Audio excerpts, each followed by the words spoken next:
Shalom. Shalom Babakar. Kal Halalimna Yahweh Bahasham. Yahweh Shai Bahasham Rakaha Korash. Brakti Yahweh, Brakti Haushai, Brakti Yahweh, Brakti Haushai, Brakti Yahweh, Brakti Haushai Bahasham Rakaha Korash. Double honors to the apostles and elders, elder bishops of Great Millstone. And Shalom to the prophets of that body. And Shalom to the 144,001 May peace and blessings be upon your households. Okay. I mean, you got to be, I'm going to get right to the point. In those early hours and all that. Well, from a UK perspective, you got to be, I'm going to, let me just,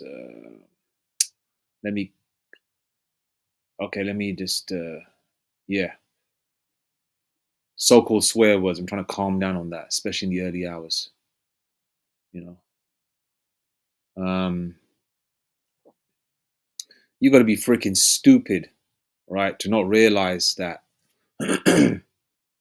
this kingdom is coming to a close, you know. And as you see, when you will go out and about, even though this kingdom is coming to, it's coming to its demise, it's coming to an end, you can see the curses coming upon these devils, man, these crackers, these heathens, these Edomites, especially the so-called white man, because this is their kingdom, this is their heaven, which is falling, you know. And these MFers, right, they talk about benefits, this, that, and the third, and all these things that they talk about, but it's actually good, good 75 to 80% of them are the ones who are on benefits and all these kinds of things that they accuse Jake to be on. When I say Jake, I'm talking about the black, Hispanic, and Native Indian man. And when I say black, I'm not talking about you Africans, all right, you Hamites, you Somalians, all right. I'm talking about the so-called black man in America, West Indies, and the islands of Haiti, all right. And when I say Hispanics, I'm talking about you ones that are paternally from Negroid or Indian descent. When I say Indian, I'm not talking dothead, unless you're an Israelite foreigner. I'm talking about Indian, meaning native Indian descent. Bloodline, paternally father's side. Your mom can't be native Indian and your dad a cracker. All right? You can't be that. All right? So I'm talking about genuine bloodline. All right? So they accuse Jake of, being in that arena of the person or the people on those benefits, but when it's actually them, you walk around. Listen, every time you go shopping to the store, you go and buy some chicken or whatever, juice, whatever you need for your yard. You go there, man. You see these crackers, man. Looking like they just walked out of the caves, but they just put some clothes on. You know what I mean? They look like they walked straight out of Mount Seir. Obviously, in Mount Seir, they look more gruesome, disgusting, and they still are. But like they just grabbed a few rag tags and just put them on and they walked into the store. And you know what it is? I've noticed as well. I've seen this myself physically. I didn't get involved, by the way. I thought, why the fuck am I going to get involved for a huge store which is owned by Amalek anyway, or the powers that be? Why am I going to pull up? And, why are you walking out of the store without paying? I've seen it myself. Edomites, they walk past you. They smell like piss, hot dog water, right? A whole family, right? A bunch of honkies, dirty as fuck. Dirty, smelly, right? A man, his wife, and a couple of kids. They grab the trolley because most checkouts are unmanned, right? And they got like security trying to help out elderly and youngsters or whatever use their debit cards or credit cards to pay for certain goods and services, And they're busy, and what's happening? These people are walking out, walking out the store with their trolleys full of food, and the people are doing it, just doing it. And I see Edomites doing it. I don't see Jake doing it. I don't, and all these videos with Jake or people of color walking out of a store stealing and shit. Me, when I look at that shit, I think to myself, man, that shit's got to be just acted out, man. You know, that shit's got to be acted out. I mean, there's bugged out Jakes out there, there's bugged out people of color. I get it, that's true. But some of it looks, a little too artificial to me. But anyway, right? We're seeing the demise of this world, and if you can't see it, right, there's something seriously wrong with you. And whether you were born in a time where you never ever saw this world in a at a real mirthy level, where there was lots going on, all the shops and storefronts are open, clubs are open, pubs are open, pretty women were walking the streets everywhere, couples were everywhere, you know. The bus stops would be full of pretty girls when you drove by, Um, that's how it used to be in the 90s for me, right? Um, you know, there would always be pretty things on the street, right? And if you never ever saw that, if you never ever saw that, and you grew up in this era, you were born, say, I don't know, mid 2000s, and you're like 18, 16 to 18 right now. There's something called social media. There's something called media. You can see the comparison videos how the world was, right? And if you can't see it, then you literally have your head buried in the sand. Okay? And a lot of people can't see it. They just think that, okay, yeah, the world is just going to be, going towards like the Jetsons kind of sort of situation, which is what they want anyway, really, to a certain degree. You saw that the Jetsons, none of them had pockets. You know what that's going to lead to? Everything's going to be, digitized and, leading to the charagma, the mark of the beast, Revelation 13:16. All right. And the biggest demon leading, one of the biggest demons leading to mass unemployment is going to be AI, artificial intelligence. That's going to take away a lot of jobs. All right. A lot of jobs. Okay. A lot. Now, I'm on the Egypt Independent, right? Technology. Why this leading AI CEO is warning the tech could cause mass unemployment. All right, this is by Claire Duffy, CNN, June the 1st, 2025.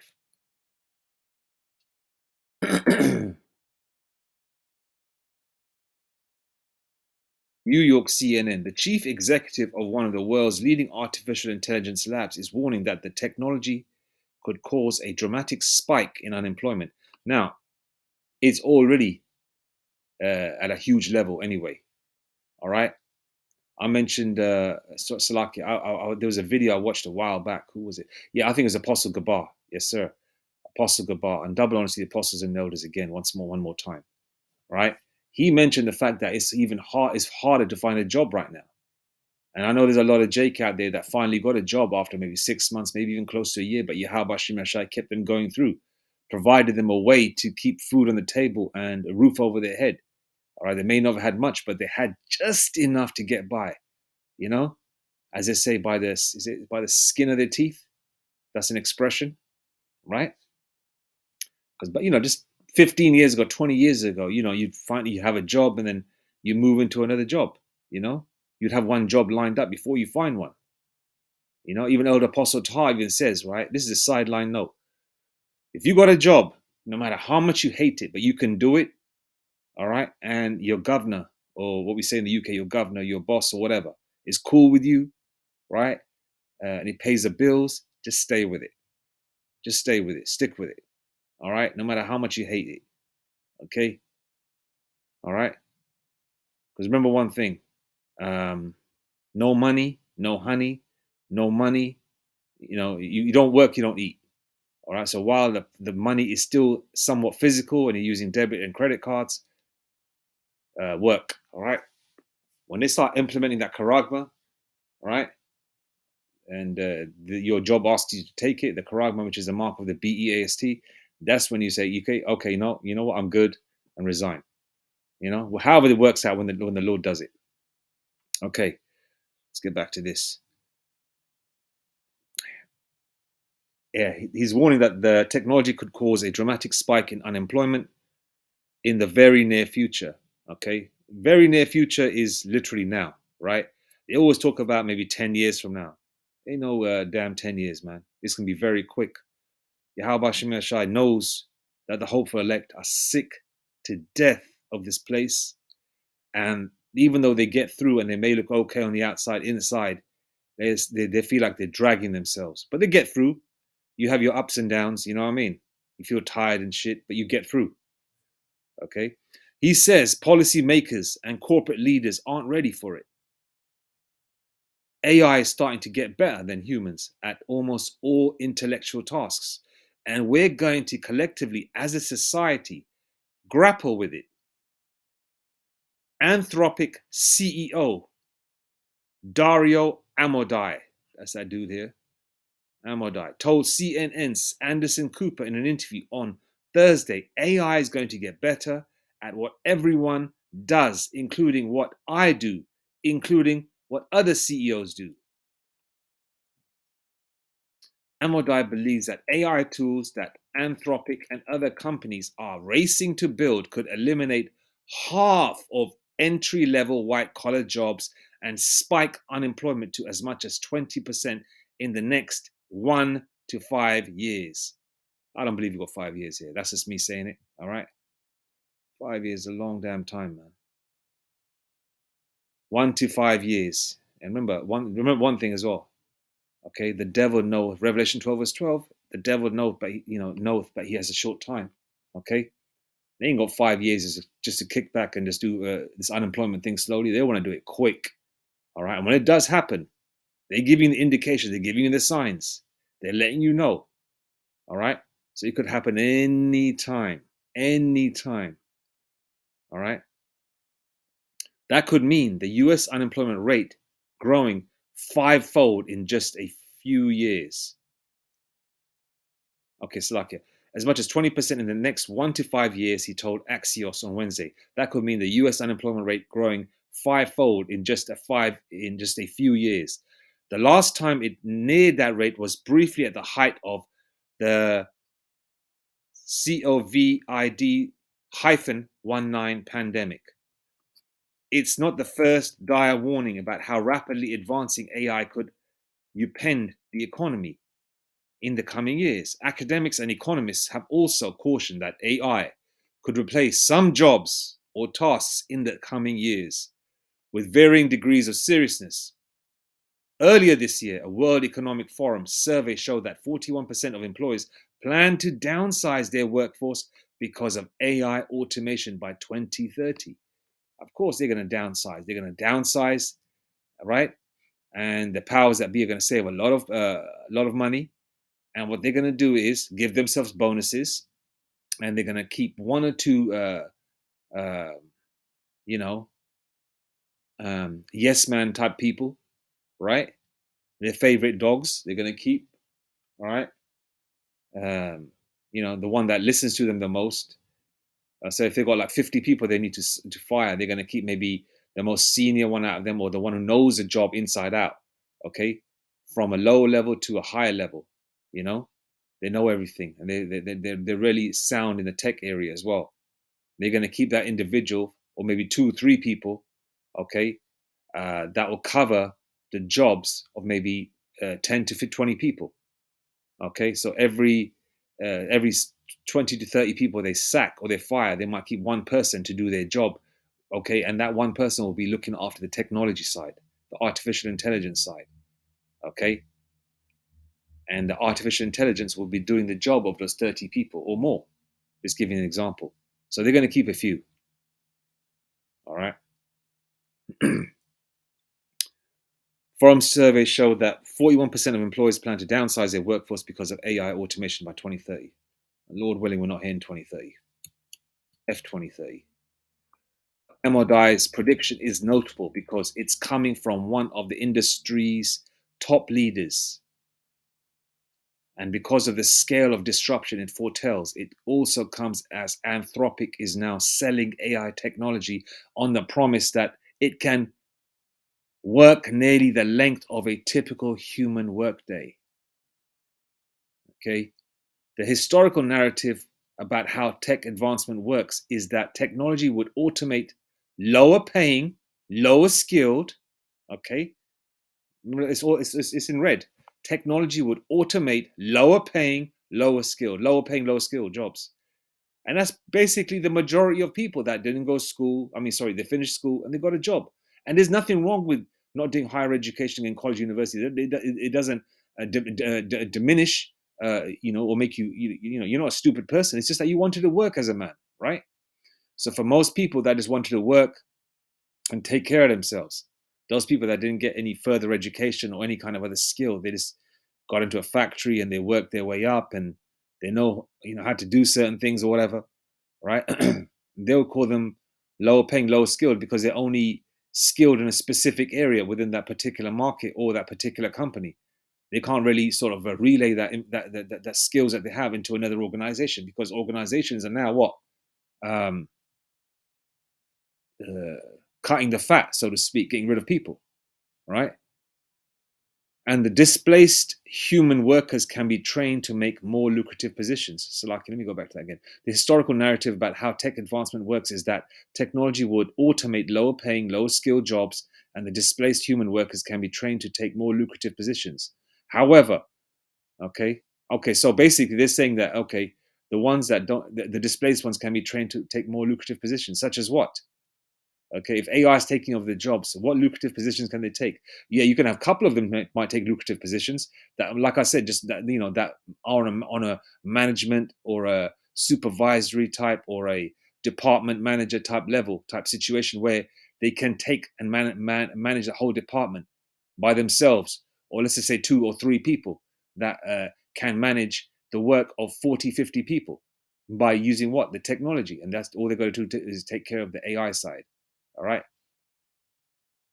And the displaced human workers can be trained to take more lucrative positions. However, if Amodai is correct, AI could wipe out more specialized white collar roles that may have required years of expensive training and education, and those workers may not be so easily retrained for equal or higher paying jobs.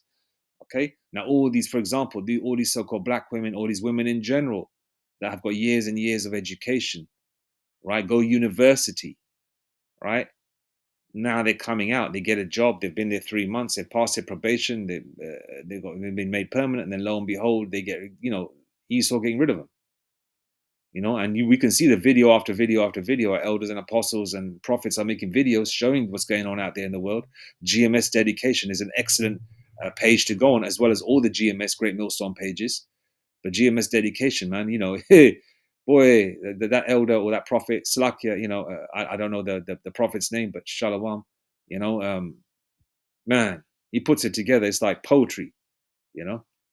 A snippet from here, snippet from there, or these women boo-hooing and people boo-hooing and all that, you know.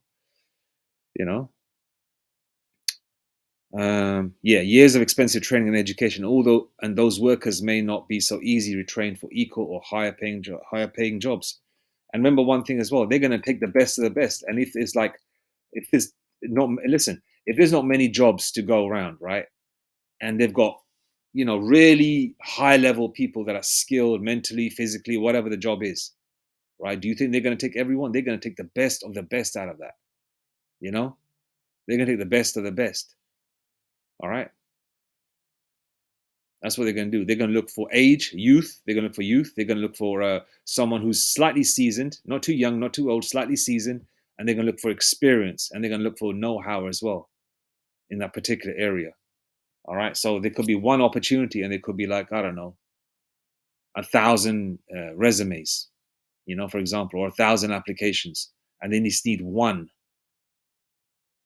Okay. And the money's not going to be that great because the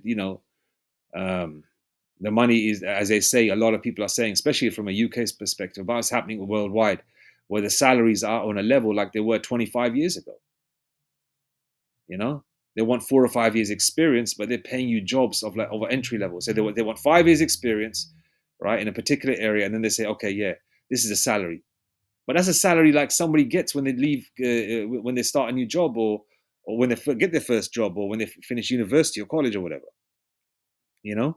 And then you got the money is losing its value. So you need a heck of a lot of it just to buy your basic things.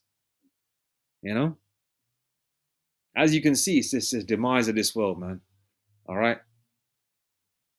Um, okay. Ahmadai suggests that lawmakers may even need to consider levying a tax on AI companies. There you go with the fucking taxes again.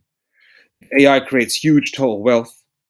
A lot of that will be by default go to the AI companies and less to ordinary people, he said. So you know it's definitely not in my economic interest to say that. But I think this is something we should consider, and I think it should be a partisan thing. What do we say? Faster, broader, harder to adapt to. Researchers and economists have forecast that professionals from paralegals and payroll clerks to financial advisors and coders could see their jobs dramatically change, if not eliminated entirely in the coming years, thanks to AI Meta CEO Mark Zuckerberg said last month that he expects AI to write half the company's code within the next year. Microsoft CEO Satya Nadella said as much as 30% of his company's code is currently written by AI. That's damn near half.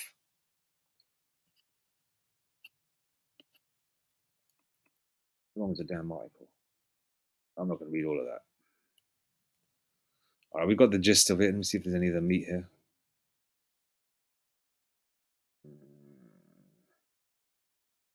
All right.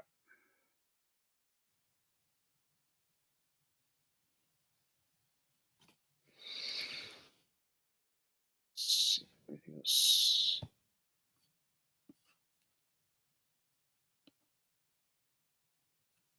People have adapted to past technological changes, but I'll say again, everyone I've talked to has said this technological change looks different.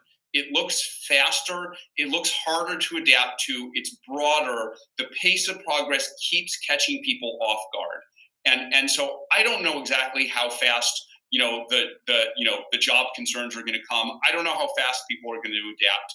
It's possible it'll all be okay, but I think that's too sanguine an approach. I think we do need to be raising the alarm. I think we do need to be concerned about it. I think policymakers do need to worry about it. If they do worry and they do act, then maybe we can prevent it. But we're not going to prevent it just by saying everything's going to be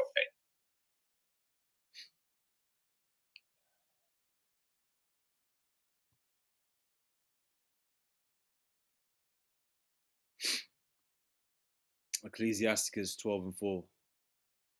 And the doors shall be shut in the streets, when the sound of the grinding is low. And he shall rise up at the voice of the bird, and all the daughters of music shall be brought low. Okay? Shop fronts are being closed. People don't want to deal with each other no more. People see each other that they've been speaking for years. Everyone's in depression. People don't say good morning or hello no more. Your companies in general, your brick and mortars are being shut. So all the doors are shut in the street. Sound of the grinding is low. You don't hear no hammers banging. You don't hear no drills. You don't hear no what do you call them? Kengos, those things that people break the ground with, and um, uh, to put a foundation for a property. I don't know the technical terms for the building material, by the way. So I'm just trying to guess the terms there. Okay. People are, a lot more people are out in coffee shops during the day, unless they're working from home. But a lot of these people are out of work. Coffee shops are full of people, commiserating, talking, trying to find out what the hell is going on, trying to get information of someone from next man saying, yo, is there work here? Is there work there? Who's, do you know anyone recruiting? How's your job going? Are they looking for people? Because they know that the sound of grinding is low. All right. And he shall rise up at the voice of the bird, and all the doors of music shall be brought low.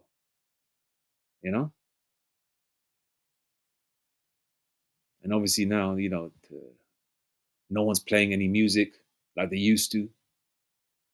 I remember coming up, you would hear radios going off, and in people's front gardens, people would be chilling out in the front garden on a nice day, in their back garden, maybe having a barbecue. You still do see that, but you don't see it on a large scale. A lot more people's faces are grey. depressed. They walk around in their robes and pajamas. Music is shit, you know. Quoting. I don't like to quote the dumbass rappers, but what's the rapper's name? The guy from Florida, was it, or wherever he's from? Trick, is it Trick Daddy? Yeah, he goes. He goes. People aren't in love no more. He goes. People aren't in love no more. He goes. Why aren't people in love no more? Yeah, you're right. People ain't in love no more. And I've noticed a correlation with music as well, man. It's like back in the '90s, it was a real lovey-dovey, romantic, so-called, giving flowers to your woman and all that kind of shit era, wasn't it? I remember that. And we used to like that shit back then. They don't like it now, that's for sure.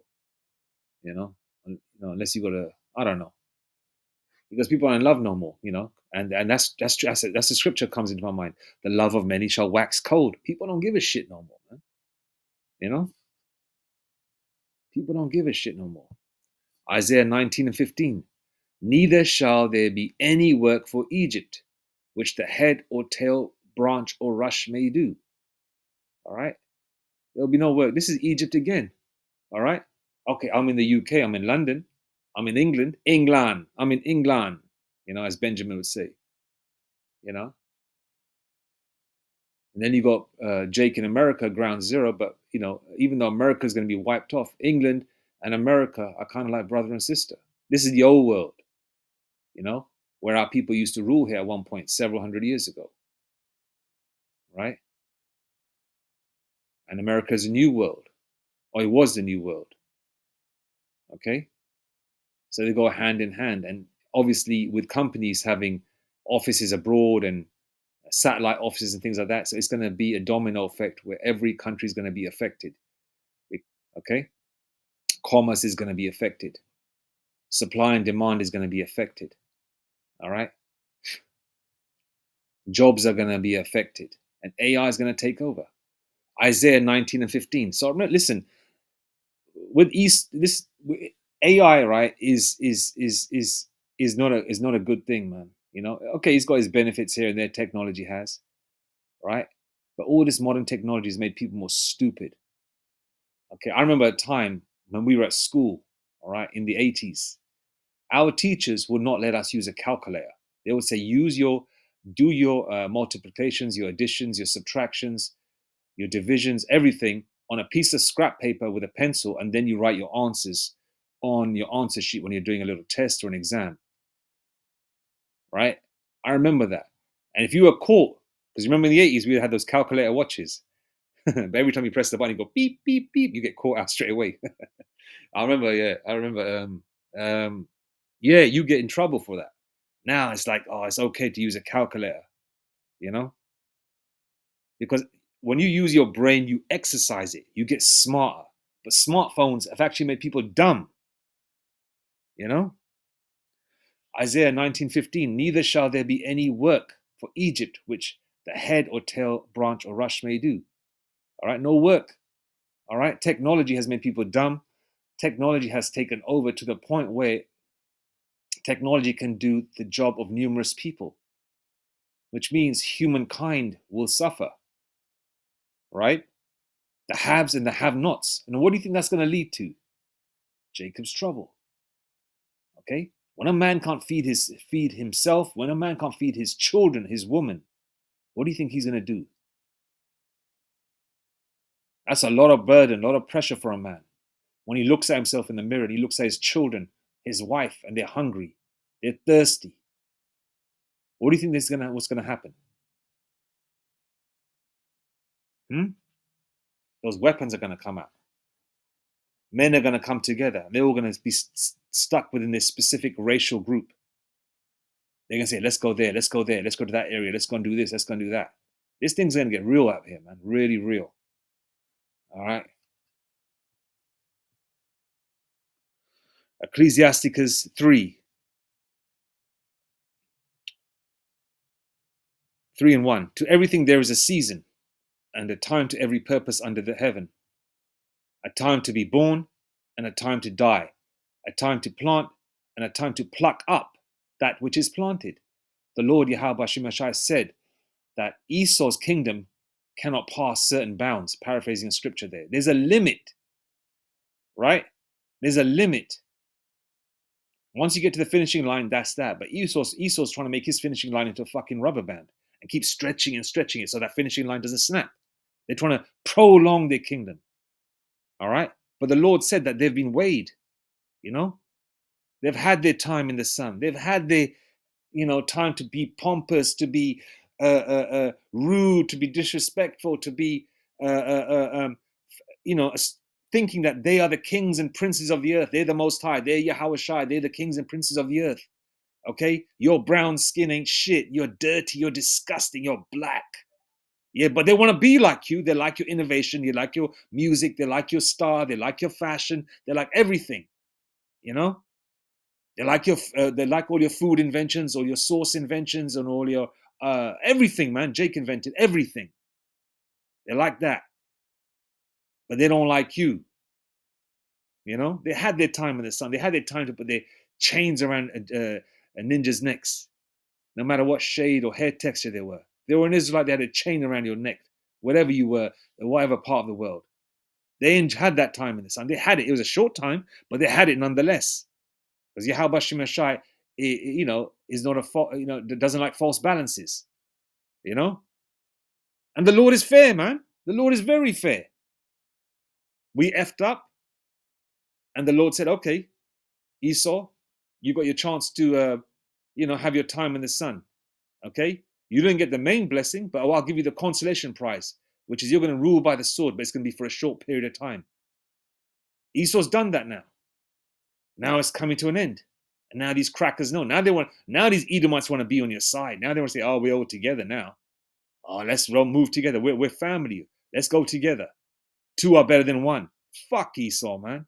I don't care how old they are. When these old ass crackers come up to you being polite and shit, guaranteed 40 to 50 years ago, they would have spat at you. They would have called you a nigger. They would have called you a wog. They would have called you a gollywog. They would have called you a coolie, whatever, man. I mean, like, Elamite is a coolie, but then again, amongst them, there's Jake in it. You know what I'm trying to say, bro? Yeah? Or they would have called you a wog or a nigger, whatever. I remember just 35 years ago, my brother and sister and me, we got off the bus, right? And a cracker and his sister called my little brother a nigger, man. You know? And that was spiritual when I thought about it many, many, many years later. Okay, so we don't have the original look. We got straight hair. Okay, brown skin. Jake got brown skin. We got straight hair. We don't have that original look. I'm talking about this is the late 80s, early 90s, about 37, 38 years ago. Yeah? And my brother just walked up to that cracker, punched him straight in the face. We call them honkies. Back in the day, the term honky was a big thing. You honky. You crack. It wasn't cracker. It was honky. You white mother. Whatever. Back in the day. He got. The cracker got katapped, but and that was spiritual. That and then I thought about, oh yeah, we could call it a nigger, man. And that's spiritual in itself. When I thought about it, when I found out I was Jake. See, the demon in these crackers know, sometimes can point, even if you don't have the original, that you're an Israelite. I know I'm all over the place, man, because of mind wonders, Yeah,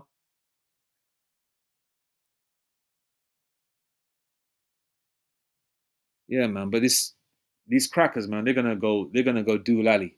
They're gonna go do lally, man. All right. Esau's had his time in the sun.